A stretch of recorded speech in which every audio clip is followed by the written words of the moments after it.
Let's take you to the Western Cape now. 2 days of unseasonal rainfall in that province have led to localized flooding in some parts of that city. A property has been damaged and some have been left homeless. More rain is expected over the weekend. So how are mop-up operations faring following the heavy rains? Let's go to Monique Mortlock, who joins us now for an update. Monique, already I saw some pictures of people's homes basically drenched in water. And now we're hearing that there's more rain expected in that particular province. What's the city telling you in terms of their preparations for this coming weekend? Well, let's find out from the City of Cape Town's MACO member for Safety and Security, JP Smith. How have mop-up operations been going following that 2 days of seemingly unseasonal rainfall? Not seemingly unseasonal, insanely unseasonal. We normally have 90 millimeters for the entire June. We had 120 millimeters in 24 hours. At one point, it felt to me like the roof of my home was going to become an aquatic feature. So, insanely heavy rains, and that have affected quite a lot of people. We have managed to address most of the flooding flooding spaces. There are 38 that we still need to assess, but 204 total number, and 166 of those we have now resolved. So just on 81% of those have been effectively resolved. We have about 20 bits of road repair that still need to be done across the city, but the vast majority of the areas that experienced some kind of flooding, which affected predominantly informal settlements, based on the fact that during the 2 years of COVID, we had a significant number of structures built and illegally occupying areas because of the lockdown regulations. I think further back along this road, there are some of those in evidence, and they're often built in areas which are low-lying and therefore do not permit for any meaningful kind of intervention to reduce the flooding. In areas where during the last years our winter readiness program has focused infrastructure investments, there we have seen a significant improvement. Areas like Vrygrond and Versantikral, where we had flooding in previous years, this year didn't experience flooding incidents. But unfortunately, new risks and threats were added, which did unfortunately flood.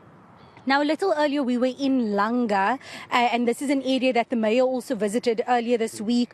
Particularly in the Joe Slovo informal settlement, we saw City of Cape Town workers trying to unblock drains there, and it spoke to what you also mentioned to my colleague Aisha about those blocked drains, how illegal dumping and littering hampers that drainage system. And I mean, we saw in Joe Slovo that the workers were up to their knees basically in water, we saw some not skirmishes but just some verbal disagreements between residents and workers, where residents were saying the city isn't doing enough and so on. And I asked the residents, but to be fair, the City of Cape Town workers are trying to unblock the drains. They say that these drains weren't blocked last year or the last time they were here to do checkups, and now they have to basically get rid of the litter, and it seems as if it's this continuous cycle. Tell us about some of those challenges when it comes to that illegal dumping, the littering,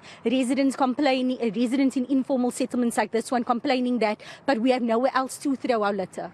So before this is a water crisis or a rain crisis, this is a solid waste crisis. And of course, before it's a solid waste crisis, it's a human settlements crisis.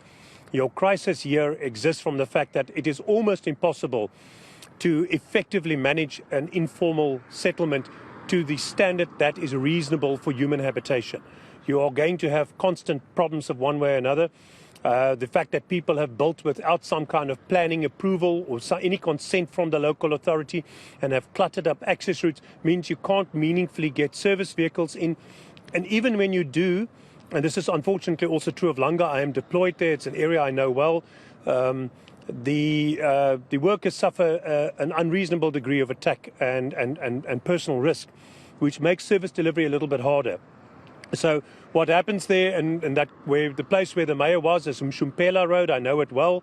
The one drainage facility that we built there, I was instrumental in doing, and I can use that as a good example. There is that drainage facility. Across the road is another large catchment pit, and 50 meters down the road another one. Those were all three blocked and couldn't drain because of dumping and littering. And even the property owner on the corner was saying to us, I see people dumping at them, and I shout at them to stop, but I can't stop everyone.